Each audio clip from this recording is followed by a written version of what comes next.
In this video, I'm going to transition from doing a one-way ANOVA to doing a factorial ANOVA.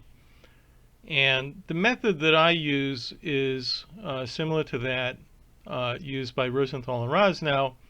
And the example that I use comes from their textbook, Essentials of Behavioral Research. There's the title in case you're interested in looking it up. And so this utilizes the same data set, the exact same data set that I've been using before. And again, that data set comes from Rosenthal and Rosnow, where we have a psychotherapy and drug group. That's the so-called both group, psychotherapy alone, drugs alone, and the control group. And so in order to do this, we operate on the same principle of the one-way ANOVA in terms of, first of all, calculating the sum of squares total and the sum of squares between, which I did in the last video. That depends, of course, on getting the grand mean. You can see what I've done here is I've laid out the cell means. Here's the mean of the first group. This time I'm using a PDF instead of a Word document. This is a little bit different in terms of highlighting. The mean of the first group is 8. The mean of the second group is 4. 4 and 2. If I add those group means together and divide by 4, which is the number of groups, that'll give me the grand mean, as long as the sample sizes are equal. If we have different sample sizes, that is not going to work. But typically, with examples, I like to use equal sample sizes, so it will work. And so here's the computation for the sum of squares total. Again, we've already done this. We get the deviation scores on each of the 12 different individual scores in the data set, and then we square them, we add them up, and when we add them up, we get 77 for the sum of squares total. And then for the sum of squares between, we have the formula here where we use the group means and subtract the grand means from each group mean. And again, we've already done that in the previous video. So here we can see the calculations for sum of squares between, and we know that if we have any two of these components, then we can easily get the third. If we have the total, which we have here, 77, and if we have the between, which we have here, which is 57, the total gets broken down into the between and the within. So if we take the total, subtract the between, what we're left with is the within group's sum of squares. So far, so good. So I fill in my table like so. And one way to think about this is that you can consider each of the group means as a deviation score. And this is the treatment effect. This is an illustration in a different way of showing how the sum of squares between works. If we take the group mean, subtract the grand mean, that's our deviation score for the amount of variability between groups. If you just add up those deviation scores, they'll add up to 0, because what you need to do is you need to square them. So if we just use what's inside the parentheses, these will add up to 0. That's why we square them, because 0 is not a useful number. It's an interesting number, but it's not very useful for other computations. And that's also why the degrees of freedom between is based on the number of groups. Here we have 4 groups minus 1, because this deviation score can be anything, this one can be anything, this one can be anything, but this is the number that makes them all add up to 0. That's why the degrees of freedom for the between groups is 3. It's k minus 1. Okay, so we've got the table filled in, and now I'll illustrate how we change this into a factorial ANOVA. Now this is somewhat artificial because the data were already set up like this in order to make this transition. You cannot always do this, but you'll see what I'm talking about in a second. So we've got the psychotherapy and drug, the psychotherapy, the drug alone, and the wait list. What I've done here is I've realigned it into columns and rows. So with the psychotherapy group, all of those who got psychotherapy are in column 1, and all of those who did not get psychotherapy are in column 2. So psychotherapy present, You can see they get a P here. I can't highlight that, but you get a little P here and a little P here. Whereas over here for absent, they do not get the P. The P stands for psychotherapy.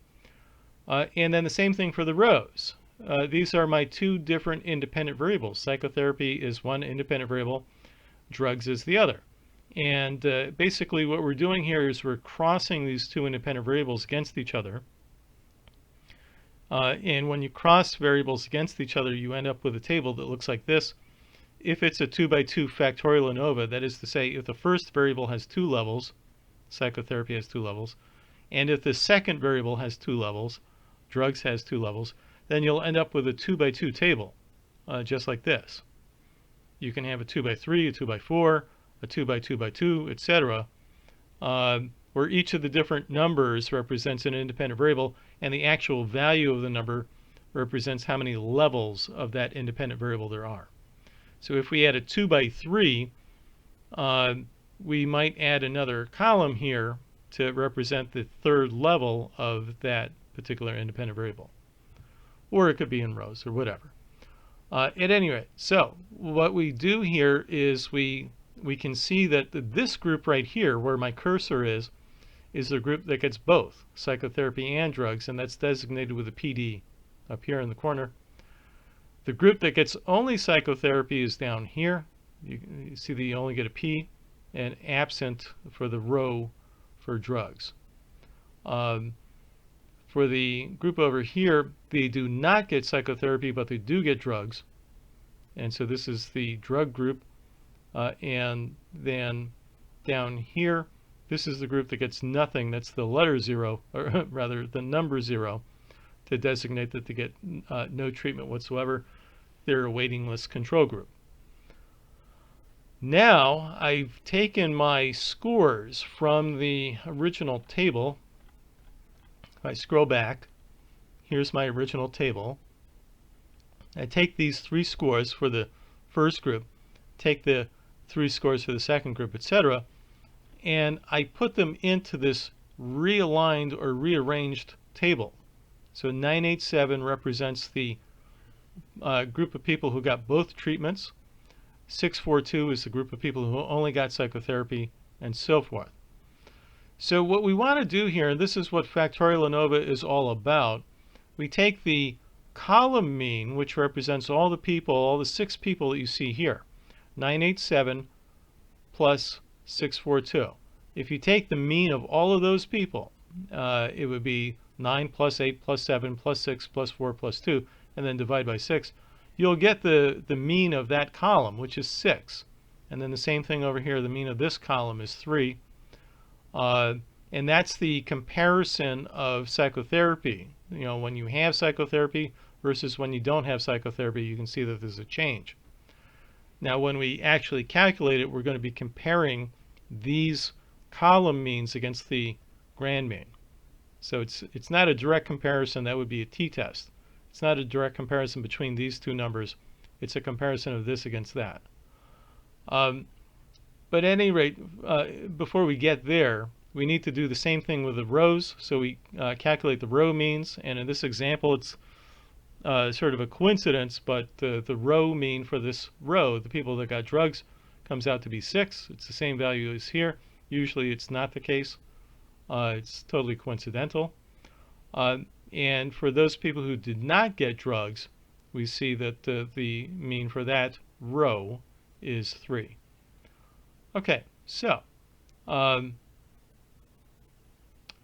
got rid of the, I'm going to skip that part, I got rid of the individual scores, and now I'm representing them by cell means.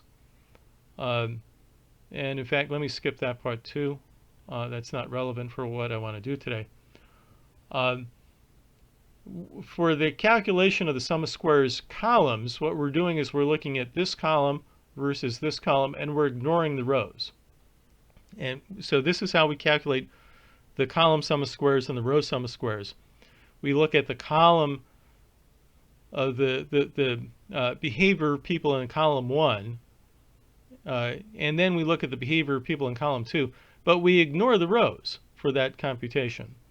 So we have a formula that looks a lot like the between group sum of squares, But what we're doing here is we're taking the column mean. So x bar sub c is the mean of column 1 or the mean of column 2. The mean of column 1 is 6. The mean of column 2 is 3. And then we would subtract the grand mean, square that number, multiply it by the number of people in the first column, and then do it for the second column. There's 6 people in the first column. You can see that up here. 6 people in the first column.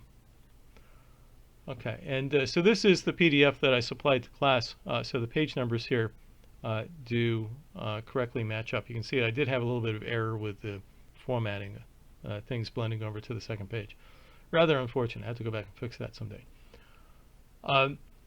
So now we have the layout of the relationship between different types of sum of squares in the analysis of variance. You have sum of squares total that gets divided up into the between groups and the within. We already knew that. But the between groups sum of squares, and this is where it transitions into Factorial ANOVA, the between group sum of squares in turn gets divided into a column effect, a row effect, and an interaction of the column and row. And what do I mean by interaction? The example that I always use in class is that everyone knows what it tastes like to brush your teeth with a mint-flavored toothpaste. It tastes kind of fresh and minty, depending on the toothpaste, of course. Some are better than others. And probably everybody knows what it tastes like to eat an orange. If you eat the orange after eating if you eat the orange after brushing your teeth, the orange all of a sudden has a terrible flavor, or the orange juice. And that's an interaction effect. It's an interaction where the mint of the toothpaste has a particular pH balance that changes the balance of your mouth in terms of pH, and it changes the flavor of acidic foods. And so that's an interaction effect. An interaction is when the combination of two things gives you something unexpected based on the composition of each of the elements that goes into those two things. So if we see columns and rows when combined doing something over and above or worse than you would expect normally, that would be evidence of an interaction. Now your between group sum of squares is entirely constituting your treatment effect. All of the treatment effect is right here, but part of that treatment effect is due to the psychotherapy, part of that treatment effect is due to the drugs, and part of that treatment effect is due to the interaction or combination of anything special that happens when you have both psychotherapy and drugs together. And so these three elements, this bottom set of circles, the columns plus the rows plus the interaction, they will add up to sum of squares between. They have the same additive nature as the other parts of the ANOVA summary table do. But let me go to the calculation of columns, rows, and interaction, and then I'll show you the summary table. So the computation works like this. For the columns, we take the sum of to calculate the sum of squares for columns, we take the formula for the between groups, but we substituted the columns and rows in here instead. So this tells us to take the mean of column 1, subtract the grand mean, square it, and then multiply it by the number of people in that column. There are 6 people in column 1. That's where that 6 comes from, above the cursor. There are 6. The mean of column 1 is 6. That's what we're looking at here. The mean of column 1. And then over here, the grand mean is 4.5, which we already know from our previous work on this hypothetical example. So we take 6, subtract 4.5, that's 1.5. We square that number, multiply it by 6, which gives us 13.5. And then so let's see.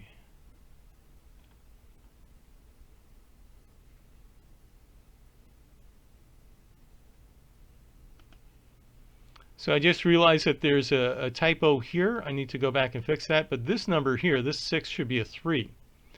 The number here is correct. But this, when I was copying and pasting these numbers, I forgot to change this into a 3. Same thing here. So this number, I'll go back and change that but I'm already halfway through the video, so I'll just keep going with the video. So this number needs to be a 3, the number right above the cursor, and this number needs to be a 3, the number right above that cursor.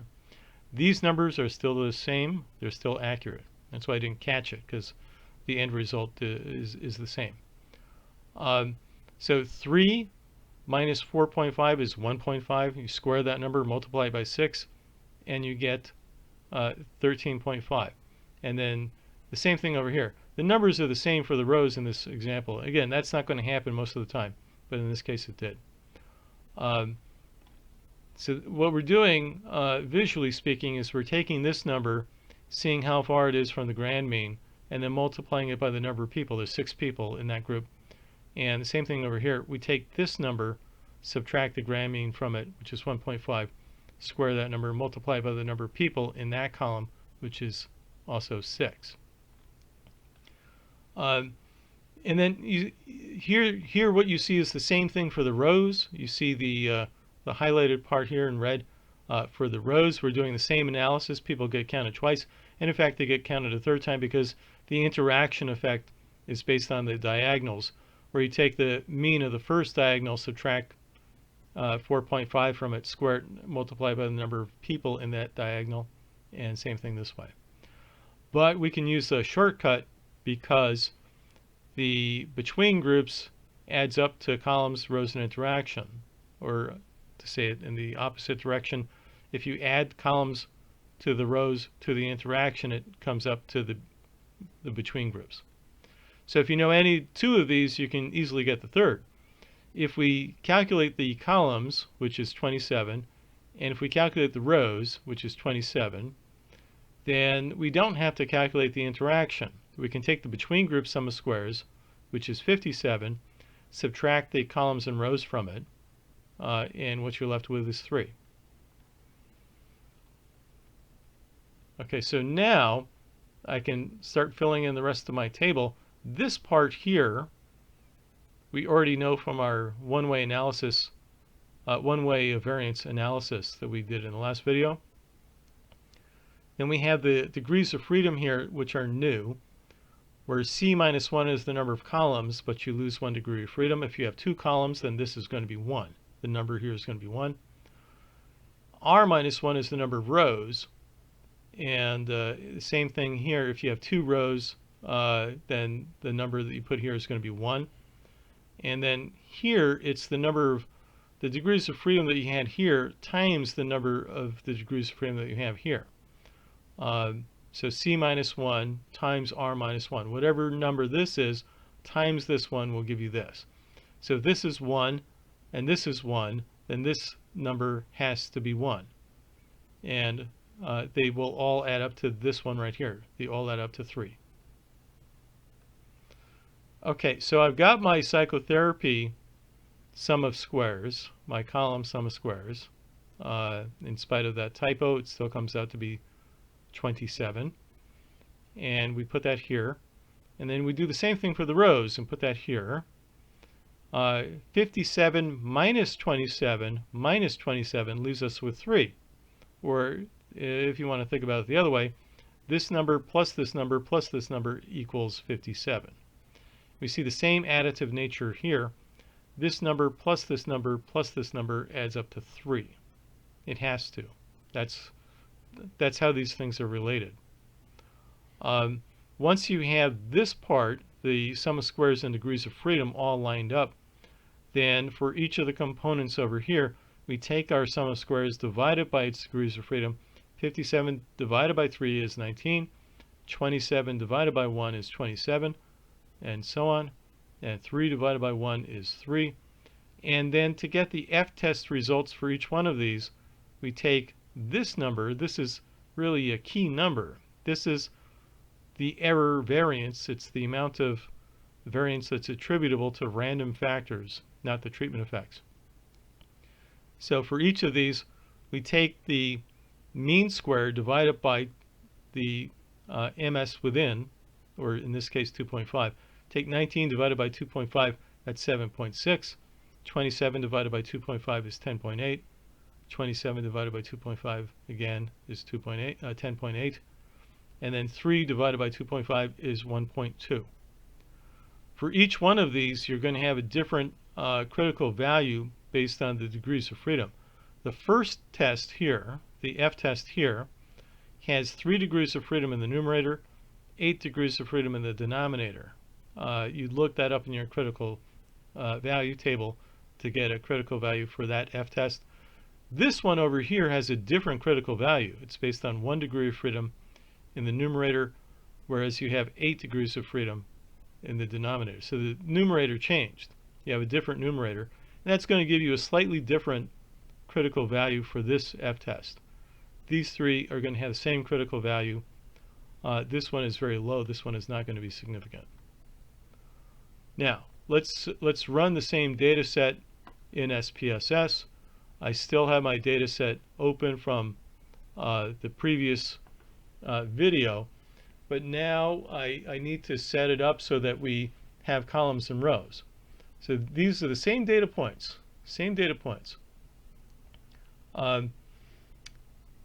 the first 2 groups, group 1 and group 2, let's see, 987, 642, those fall into column 1. Now let's just make sure that that is right.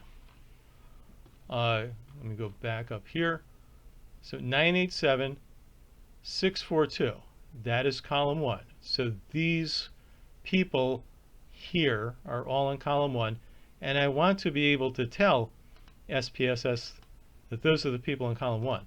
So looking at our data here, it's this part of the data that falls into column 1. And so I go over here to variable view, toggle it, and now I'm going to create a new variable called columns and a new variable called rows. I do not have to do one for the interaction effect. That's going to happen automatically. But I need to tell SPSS who's in column 1 and who's in row 1, etc. So 1, 1, 1, 1, 1, 1. These 6 people are the people in column 1, whereas these 6 people are in column 2. So like that, I can designate that these people are in column 2. And then same thing here. If we go back to the PDF,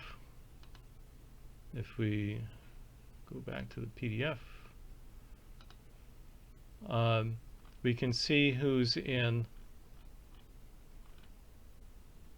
row 1. It's 987, the PD group, and 543.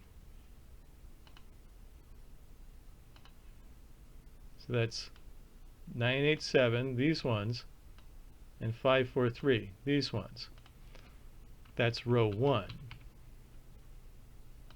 Now the way to understand this is that we're crossing these variables, and so it needs to look like a pattern like this.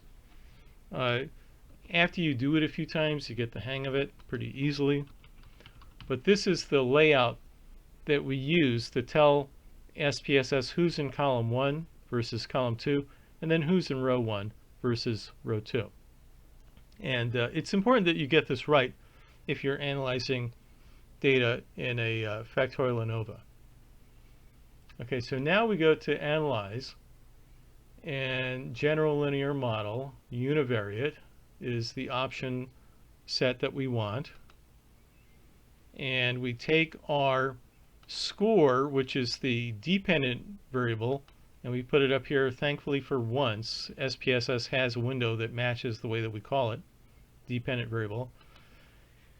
And then we take columns and rows and put them over here in fixed factors. We don't have any covariate, and we're not doing random factors at this point. So we put our 2 different independent variables here. Let's see what we have in the area of options. Let's get the descriptive statistics, the estimate of the effect size. Homogeneity plots, or tests rather, is always a good thing to look at. And let's leave it at that. And then what else? So I think that's it. That's post hoc tests. You know what, let's forget about the post hoc test for now. We don't really need it for this exercise. We're just going to look at the columns and rows and the interaction. And so when we run this, I got to do it over again. So let's see, score is the dependent variable, and columns and rows goes here. Sorry about that, I canceled it out. We go to options, descriptive, effect size, homogeneity. Those are the three that we want. Now you hit OK.